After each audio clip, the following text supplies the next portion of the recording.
Hello everyone, today we're going to be talking about sociology in Australia, which can be seen as progressing in three principal stages. In stage one, Australia was regarded as a data mine for the metropole, and by metropole I mean the homeland or the mother city of an empire, the United Kingdom in the case of the British Empire, even London. The colonies such as Australia are thought of as the periphery. In the early days of Australian colonisation, the UK and Europe were often regarded as the centre of the civilised world and could be seen as the metropole.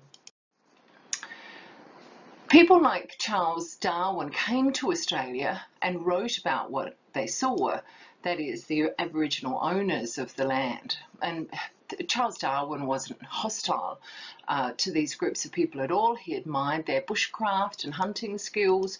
He sympathised with their vulnerability to imported disease and did not blame them at all for any violent resistance. However, he did regard them as more primitive people than British people. Other theorists never visited Australia, yet Australia became this data mine, a place where data could be generated from, a source of ethnographic examples of the so-called primitive. And within the colonised world, Australia had the distinction of being the most primitive of all. So by the 1890s, pioneering ethnographic work was being done, and some of that happened in Australia, particularly around Alice Springs.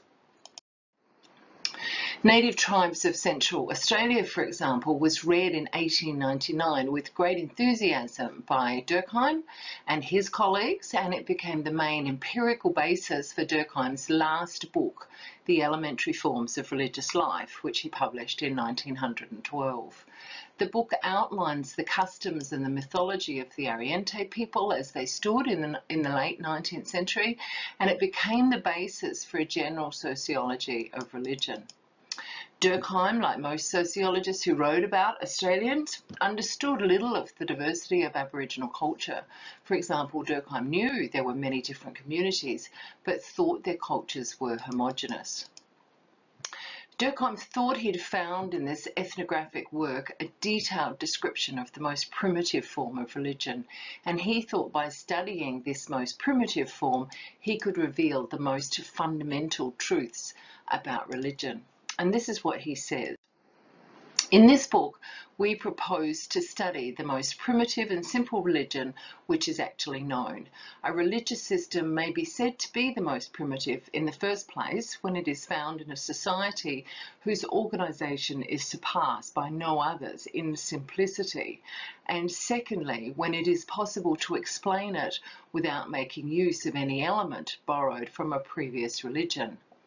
Not everyone agreed with Durkheim. The anthropologist Van Gennep, for example, pointed out that Australian societies are very complex, very far from the simple and the primitive, but and very far along their own paths of development. And that was a quote from 1913. The first Australian text on sociology was written by a man called W.E. Hearn, an Irish classicist who became professor at the University of Melbourne in the 1950s. William Edward Hearn, his name is, and he was born in Ireland and educated at Trinity College. His dates are 1826 when he was born, and he lived through until 1888. In 1854, he was chosen by a committee acting in London for the newly established University of Melbourne to be appointed as the first professor of modern history and literature, political economy and logic at the University of Melbourne. Apparently he was one of 4 original professionals and was attracted by the salary. The themes in his 1878 book, in which he identifies with Europeans, and that book is called The Aryan Household, he was concerned with early social institutions such as the family and the household, of the supposed progenitors, I guess, of Western European people. And his themes were customs, the position of women, the social organisation of the household, the types of power, relationships, the relationships between the state and the population. So he did make a contribution to sociology, a contribution from the colonies back to the metropole. He did speculate on social progress, but he didn't actually establish sociology in a university. Francis Anderson is the next person that I want to talk about. He was educated at the University of Glasgow, and before that he had been a pupil teacher at the age of 14, which was not an uncommon thing at that time. He came to Australia in 1886 as an associate of Charles Strong and his Australia Church, which was a very progressive church with a commitment to social justice. And Anderson was appointed to the University of Sydney in 1888, teaching logic and mental philosophy, and he taught English classes in the evening. He was very passionate about education and interested in what's known as the WEA movement, the Workers' Educational Association movement. And the WEA was founded in 1903 in the UK as a provider of adult education. And by adult education, it was mostly designed for working class people working during the day who could then get some education during the evening. Anderson was very critical of rote learning. He wanted teachers training in a college and encouraged discussion in his classes rather than just the teacher presenting a lecture. And he proposed reforms in the university, such as the broadening of its requirements, what were called then the matriculation requirements. He wanted them to include English rather than just Latin, a foreign language, mathematics, and a science, and a new chair in economics as well.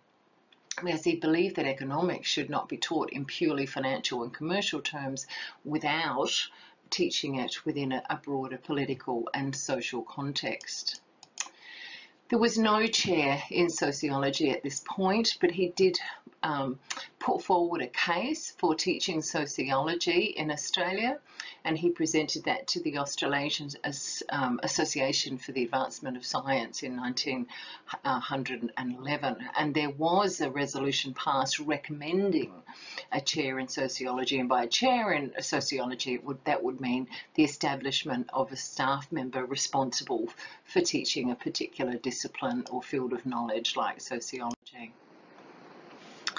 So sociology itself was first taught in Australia in 1914, but it was taught in these WEA classes. Remember what I said, the Workers' Education Association. So that was adult education. It was a commitment to widening education. So it was kind of night school for the working classes, established first in South Australia in 1914, and was an attempt to bring together working class organisations sitting outside the university and bring them together with university. And the first courses offered was offered in 1917, I think, to 231 students, and they were all held at the University of Adelaide. There was one to be held at the Trades Hall, but that was cancelled, unfortunately. The introductory subjects were economics, English literature, psychology, and modern world history, and it reflected the aspirations of the founders who wanted to encourage working men, and it was mainly men, although women would have gone along too, who had no access to university education, wanted to encourage these men to undertake social and political studies in order to equip them to become effective leaders of working class movements, not just in Australia but also overseas. Within a few years, it was very clear that the WEA was actually attracting the middle classes, so not just the working classes, but from the middle classes, it was primarily women, particularly women with not necessarily any political ambitions, but they wanted an education. And they developed a whole lot of social activities through membership of the WEA club, and that club was set up in 1920. And these activities were very popular, as were skills-based courses in public speaking and music, and they were introduced in 1922. In that year, in 1922, there were 480 students who attended, and over a quarter of them nominated their occupation as domestic duties, and about a half were women. So from 1918 to 1920, classes were held in rural centres as well, including Hamley Bridge, Port Pirie and Freeling. And participation by women, some argue, was really not surprising because of the involvement on the WEA Council and executive of the Women's Social League, the Women's Non-Party Political Association, which was a forerunner of the League of Women Voters, and the Women's Political Education Society and the Education Union as well. So, encouraged by the University of Adelaide and assisted by small government grants and financed by profits from its bookshop, the WEA grew, surviving both the Great Depression and the Second World War. And when formal links with the university ceased in around 1957-1958, the WEA opened a teaching centre on South Terrace, and they're now located in Angus Street. South Australia is the largest of the 4 remaining branches of the WEA in Australia, and like its counterparts in Sydney, Newcastle and Wollongong, it survived by resisting amalgamation with other organisations and not relying too heavily on government funding. And it's done that by diversifying its sources of income. And the South Australian WEA, I don't know if you've ever attended classes, now offers nearly 1,800 courses annually to over 30,000 adults, and the majority of students are under 45, and and 2/3 are female students as well. So that's some of the potted history of the very first sociology courses that were taught in Australia. They were taught in universities, but actually through these WEA classes, which were located within the universities. One of the first, one of the first and best known, I guess, Australian-bred sociologists was Elton Mayo, who was born in Adelaide, and I think he's on one of the Making History flags around the University of Adelaide, if you'd like to look out for that. He got a Bachelor of Arts with first class honours in 1910, majoring in philosophy and psychology. And in 1911, he became Foundation Lecturer in Mental and Moral Philosophy at the new University of Queensland, and in 1919 held the first chair of philosophy there, and that position held through until 1923. In Brisbane, Elton Mayo was very much a public figure, lecturing for the WEA, the Workers' Educational Association, and serving on the university's new War Committee. Influenced, as he was, by Freud, Jung and Pierre Janet, he studied the nature of nervous breakdown, and with another physician in Brisbane, Matheson pioneered the psychoanalytic treatment of shell shock. These days we would call that trauma, but that used to be called shell shock, the impact of being in war on soldiers. But he moved on from there as well, observing the disturbing level of what he saw as industrial strife and lots of political conflict in Australia. He went on to formulate an analogy between war neurosis and the psychological causes of industrial unrest.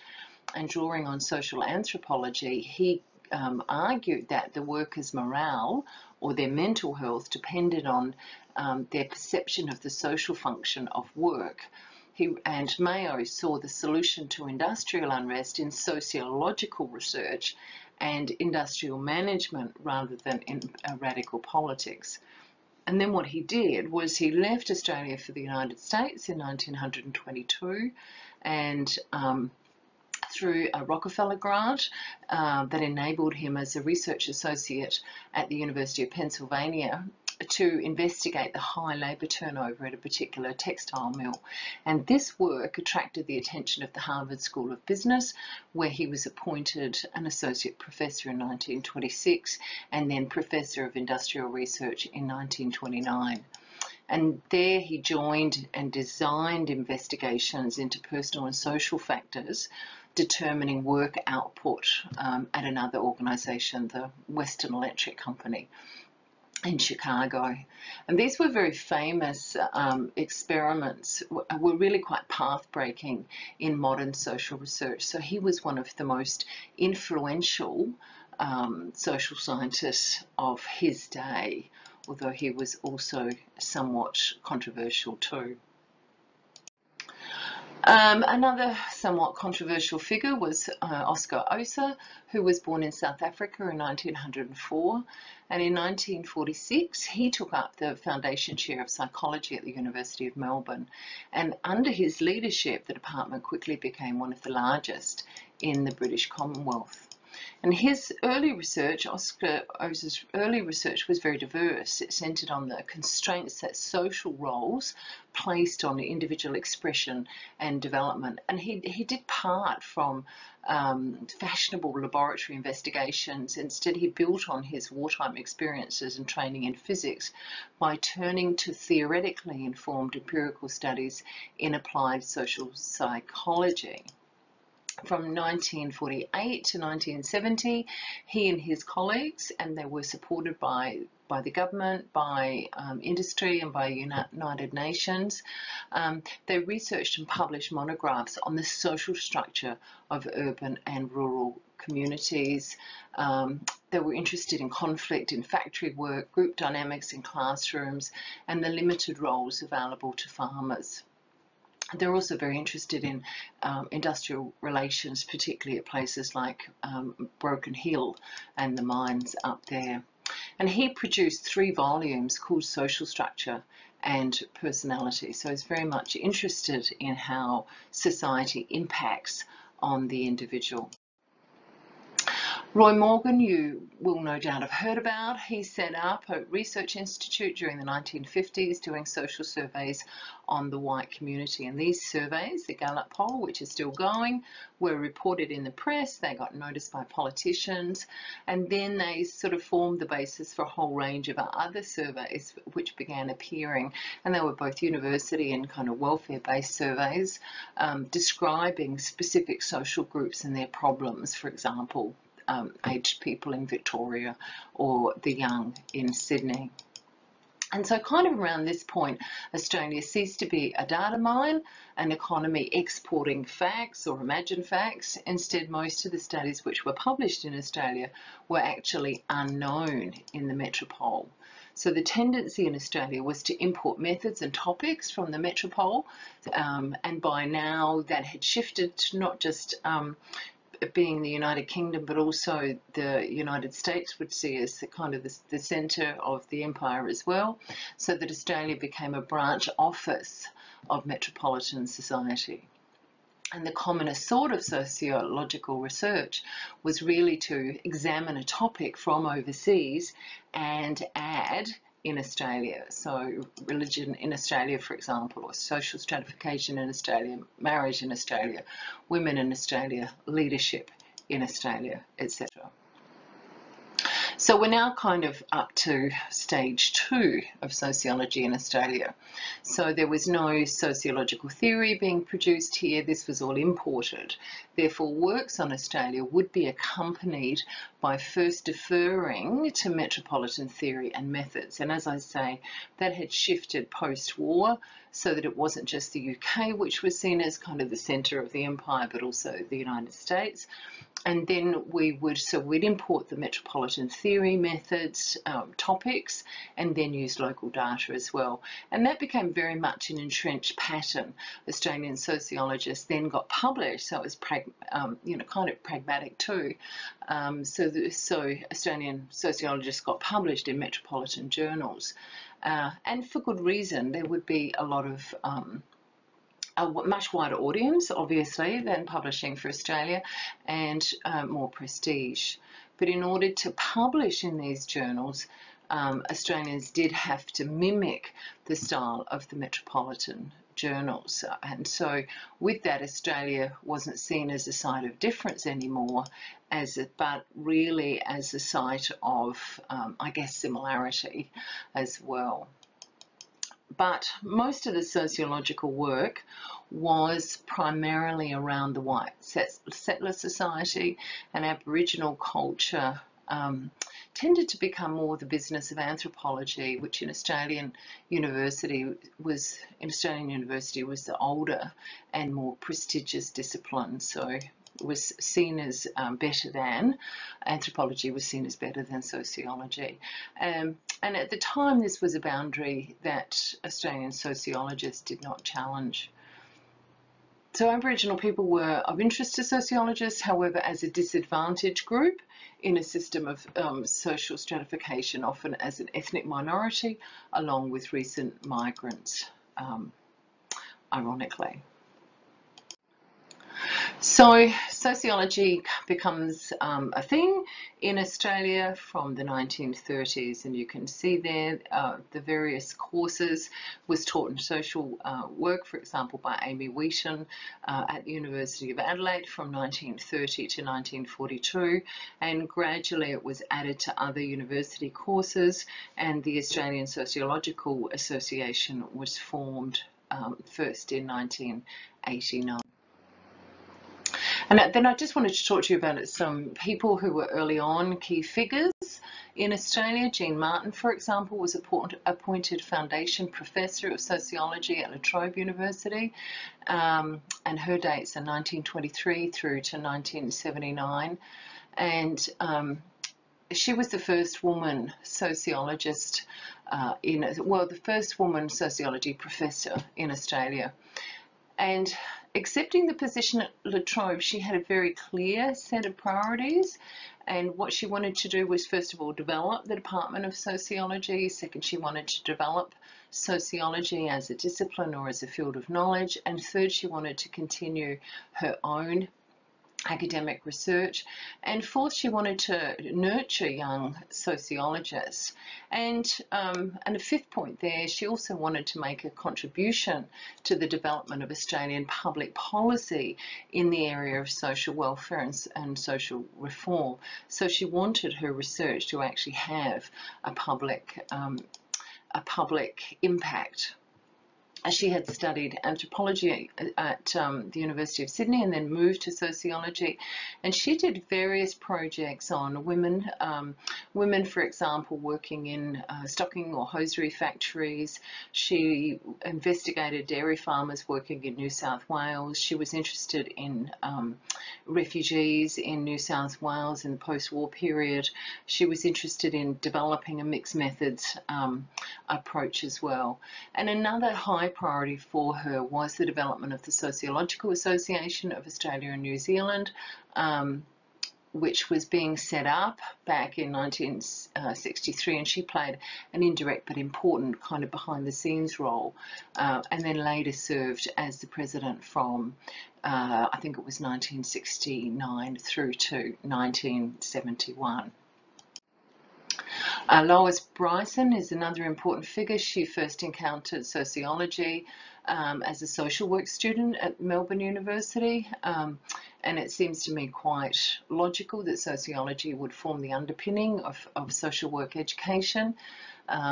She worked as a social worker, she worked as a teacher, a public servant, and a sociologist, and became a professor of sociology at the University of Newcastle in 1990.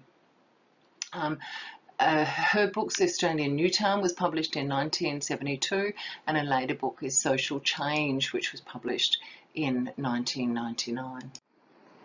Another huge major leader in Australian sociology, Raewyn Connell, has made her mark through her theoretically important and innovative contributions to the understanding of lots of areas, really, of social life, and especially gender issues. She also has a major interest in education, particularly education at universities as well.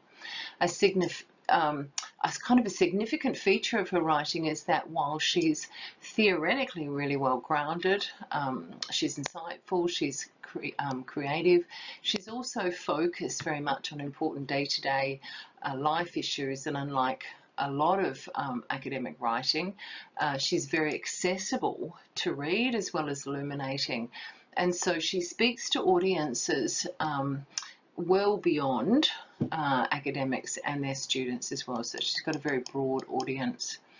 Connell's influence within Australian sociology was really well illustrated by the results of a 2004 survey of members of TASA, and which asked them to name the books by Australian sociologists that had most influenced their work, and 4 of the top 10 were written by Connell. And prior to 2000, she'd been the sole author of 7 books, joint author of 7, and solely or jointly written over 100 refereed journal articles and 40 chapters for edited books. So she's not only theoretically innovative and creative, she's not only accessible, she's also incredibly prolific as well.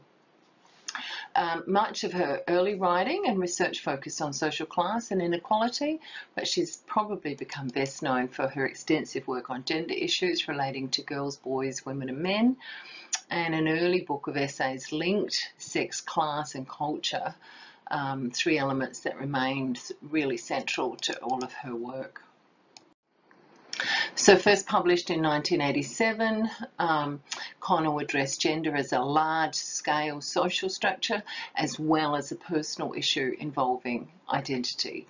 So she suggests, for example, that if a woman is defined hierarchically, so that the male idea of a woman defines womanhood, and if men have power, this idea becomes reality. Her work is very much informed that of Barbara Risman, who argues that gender is a social structure and should be examined as such. Masculinity is broadly concerned with similar issues, was first published in 1995, when male gender issues were really just coming to the fore and becoming subject to more extensive sociological analysis and discussion. And this has since been her most internationally cited work, so her most internationally acclaimed and influential book, ahead of Gender and Power. It's been cited like more than 17,000 times. As with Raywin's other work, it is concerned not only with the theoretical but also with practical issues and with promoting social change. And to this end, she examines the experiences of the feminist and liberation movements and how they've contributed to understanding the politics of masculinity. And she also discusses the knotty problems associated with shifting men from their generally privileged social position. She acknowledges that not all men are socially privileged, but generally wanting to shift them. And to do this, she suggests that the goal should be to recompose rather than delete the cultural elements of gender, and I'm quoting there from page 234. Her book Southern Theory was published in 2007 and is still in print, and it shows how social theorists are constructed from the global north and from the global north points of view. And it then has 5 chapters telling the stories of social thinkers from Sub-Saharan Africa, Latin America, Iran, India and Australia. And we'll pick up some of her work later on as well. So, sociology in Australia primarily continues on stage 2 path, where the metropolitan theory is hegemonic, and think about some of the theorists that we've been talking about this semester, and not just us talking about it in our class, but who are very popular across the university as well, particularly, you know, 2 huge figures, for example, being Bourdieu and Foucault. These days, Australian sociologists are well respected in the metropole, and I've listed there a few: Claire Burton, John Braithwaite, Michael Pusey, Jack Barbalet, Pauline Johnson. So they have impacted on the back in the metropole of the global north, as Raywin calls it as well. So stage 3, sociology in Australia is about new ways of doing things. And we do have a few examples. Sociologist Vivian Johnson, for example, used some Aboriginal social concepts for examining a new wave rock band called Radio Birdman, which unfortunately is now out of print, so we can't, you'll probably be able to get a copy of that somewhere, but not easily, if you want to have a look at her work. And then Sheila Bulbeck's important 1988 book asked the question about whether it is possible to have a united international feminism given different situations of women in different countries and resistance to the dominance of white Western feminism, and should be available in the library. Professor Maggie Walter was awarded her PhD in sociology from the University of Tasmania in 2003, and she's currently a professor of sociology within the School of Social Sciences. And she's a descendant of the Aboriginal people of northeastern Tasmania. And Professor Walter, is a leader in Indigenous higher education and Indigenous research capacity building at the national and international level, and she's particularly interested in participatory action research. So that's where you don't go and do research on a group of people, but you invite that group of people in, and then you develop your research agenda in consultation with a group of people, and then you'll go and make changes and take it out to the community and invite them back in to discuss those changes. So you're working together with a community, not imposing a research agenda on a community at all, and so that everybody becomes active participants in that research project. A couple of other people that I'll mention, but I'll leave you links to look up their work. For example, Professor Kathleen Butler, and we've read some of her work, so I'd encourage you to look at her. And Dr. Zavalos as well is coming not from an Indigenous perspective, but certainly coming from an ethnic minority perspective, and she sees herself as another sociologist as well, and I'll leave you the link with her work as well. So we do have a few people coming through who are interested in new ways of doing sociology in Australia. So, in summary, sociology in Australia began as the primitive being studied back at the metropole, but from the 1950s, sociology in Australia added Australian data to metropolitan theory and methods. And from the 1980s, there's a whole lot more sensitivity to recognising the hegemony of the global north, and there's a beginning now of doing things in different ways, and certainly acknowledging that hegemony and wanting to shift some of our ideas. So thank